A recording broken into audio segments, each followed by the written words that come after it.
We should keep it going here and mention that eventually Ric Flair is even a topic in the Atlanta Journal-Constitution, where they're talking about his contract and his dispute. They're saying he just had to draw the line and that this was too much. There was no mutual respect. And of course, Vince McMahon even chimes in and he talks about Eric's speech about Rick in front of the boys back in April. And he says, I think it speaks volumes as to what kind of company they are or aren't. That's the name of that tune. And I don't want to be knocking my competition too much other than Ted. I have too much respect for someone like a Ric Flair to ever say anything derogatory about him to anybody. That's the worst thing you can do. It's bad for morale.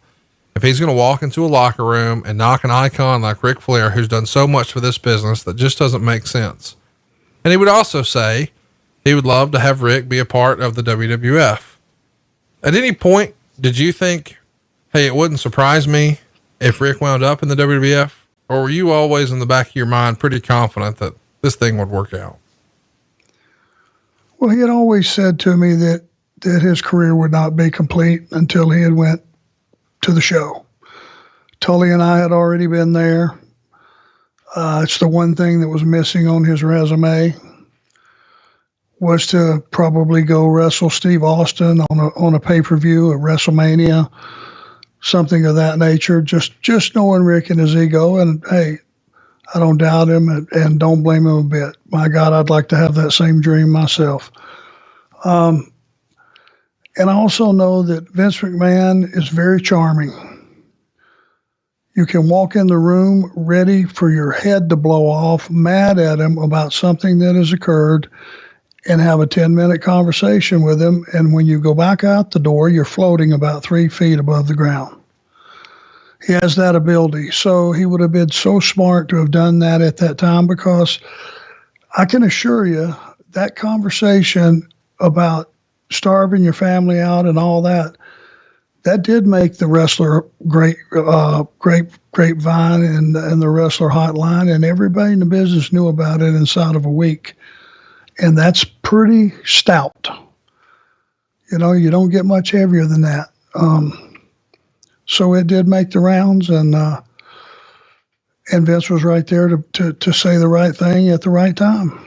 Well, of course, at this point, Rick already has been in the WWF before, and he had been WWF champion, but this is before the business was white hot like it is. And it does make sense that Rick would want to work with a Steve Austin or something like that. But of course, something that's come up over the years that I don't know if you'd be privy to, but I can't wait to ask you about, even if you say, I don't know about that. Shane Douglas has said during this time, he was talking to you and you were essentially the middleman and having ECW negotiate with Rick to come in and have a series of matches against Shane. So in theory, ECW would run a show in Charlotte and Rick would win. Then they would run a show in Pittsburgh and Shane would win. And then the third match would take place at the ECW arena and Shane would win. And I find that to be oddly fascinating that was ever discussed. The idea of not the WWE ECW, but the original ECW, that Flair would have ever even entertained that idea. Did you ever have such a conversation with Shane Douglas about this?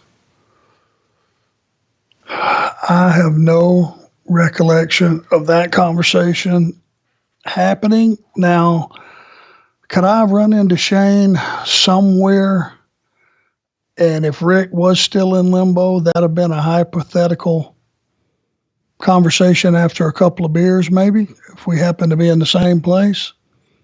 But I don't remember it. Not to say that it didn't happen. I just have no recollection of it. It seems mighty far-fetched, but hey, crazier things have happened.